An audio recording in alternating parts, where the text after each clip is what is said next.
Le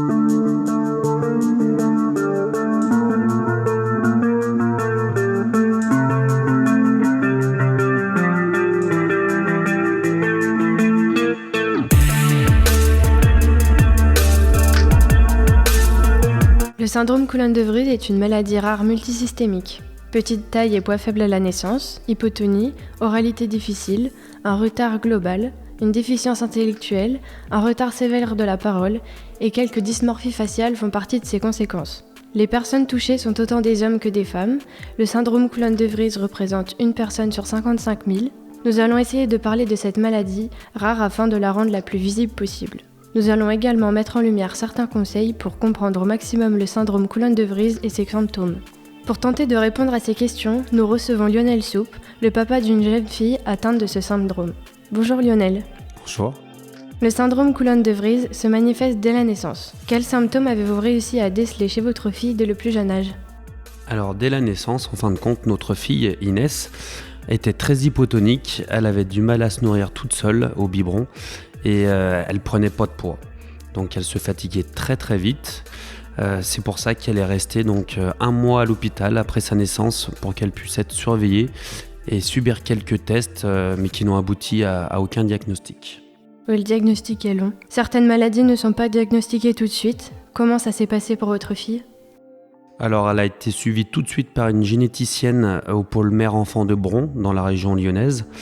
Nous avions des rendez-vous tous les 6 mois environ pour suivre l'évolution de notre fille avec le praticien. Ensuite, à l'âge de ses 2 ans et demi, la généticienne a pu mettre un nom sur la maladie d'Inès grâce à ses recherches qu'elle a menées notamment aux États-Unis où justement la maladie est beaucoup plus connue qu'en France. Apprendre que son enfant est atteint d'une maladie génétique rare doit être difficile à vivre. Comment avez-vous réagi face à cette nouvelle ? Alors oui, c'est toujours compliqué d'entendre que notre enfant souffre d'une pathologie rare, mais en même temps, nous avons été soulagés de pouvoir désormais mettre un nom sur la maladie de notre fille et puis la soigner et prendre soin d'elle le mieux possible. Cette maladie peut entraîner des symptômes plus graves, comme des atteintes au cœur, aux reins ou encore des crises d'épilepsie. Comment se manifeste le syndrome pour votre fille ?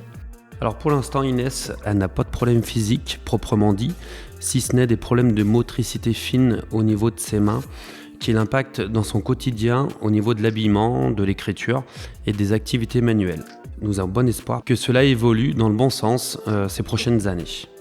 À cause de sa maladie, votre fille rencontre de nombreuses difficultés dans son développement, notamment au niveau du langage. Comment s'est passé son apprentissage dans la petite enfance ?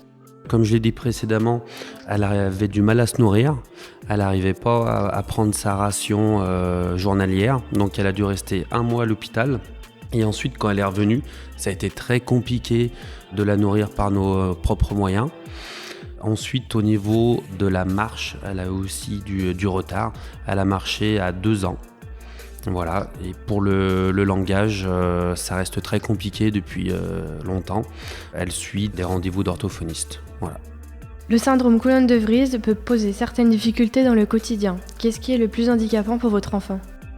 Alors nous avons beaucoup de chance avec Inès car elle ne présente pas du tout de troubles du comportement. Néanmoins, elle est moins à l'aise lorsque on se retrouve en grand comité, mais elle évolue dans le bon sens en étant très volontaire pour aller vers les autres. Pour moi, la difficulté majeure pour son épanouissement, c'est le fait qu'elle a du mal à se faire comprendre lorsqu'elle prend la parole, car comme on l'a dit, elle a une élocution qui reste difficile. Elle a d'ailleurs donc des séances d'orthophonie qui l'aideront à progresser pour l'avenir. Mais ensuite, on espère vraiment qu'avec une meilleure élocution, ça lui donnera davantage d'assurance pour communiquer avec les personnes et lui donner confiance. L'inclusion est encore difficile dans le système scolaire. Quel est le parcours de votre fille depuis la maternelle ? Alors donc, Inès a pu être accueillie à la maternelle dès ses 3 ans et elle a été accompagnée très vite par un AESH. Alors un AESH, c'est un accompagnant d'élèves en situation de handicap. Ensuite, plus tard, à partir du CP, elle a profité du dispositif Ulysse. Donc c'est une unité localisée pour l'inclusion scolaire qui était déjà présente dans l'école où elle était à Châtillon-sur-Chalaronne, et ce jusqu'au CM2. Et donc après le CM2, qu'est-ce qui s'est passé ? Pour autant, les difficultés d'apprentissage étaient toujours très importantes et nous avons dû placer Inès en IME, donc un institut médico-éducatif, depuis septembre 2024. Parce que c'était pas concevable pour elle d'aller au collège, même en circuit Ulysse. Donc l'écriture est en cours de perfectionnement, la lecture par contre n'est pas du tout acquise. Mais bon, tout cela évolue pour qu'Inès soit le plus autonome possible à l'âge adulte. Les personnes atteintes de cette maladie sont de nature affectueuse et joviale. Le remarquez-vous chez votre fille ? Ah oui, alors ça oui, Inès elle a toujours été très affectueuse. Elle est toujours contente dans toutes les situations. Et ce qui est caractéristique chez elle, c'est qu'elle ne sait pas ce qu'est le mal et de faire du mal aux autres. Donc elle a toujours été très bien acceptée par tout le monde, aussi bien les enfants que les adultes. Si bien que dans son école précédente, à Châtillon, elle était très appréciée de ses camarades, de ses maîtres et maîtresses, car elle se montre toujours très attachante. Et elle est très câline envers sa famille, les gens, les animaux, elle est très câline. Je sais qu'il peut être difficile pour les frères de votre fille de comprendre et d'accepter la maladie. Comment le vivent-ils ? Nos 2 autres enfants sont très proches et attentifs envers leur sœur. Ils ont conscience de son handicap et l'aident beaucoup dans son quotidien.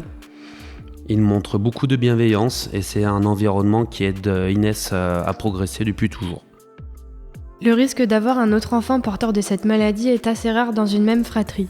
Mais en tant que parent, avez-vous ressenti le besoin de faire un test génétique avant la naissance de votre 3e enfant ? Oui, alors effectivement, c'est pas du tout obligatoire de le faire, mais on a quand même préféré avoir cette démarche et donc on a eu recours à une amyosynthèse pour vérifier le génome de notre 3e enfant. Donc en fin de compte, c'est une ponction du liquide amniotique pour vérifier le génome chromosomique. Voilà.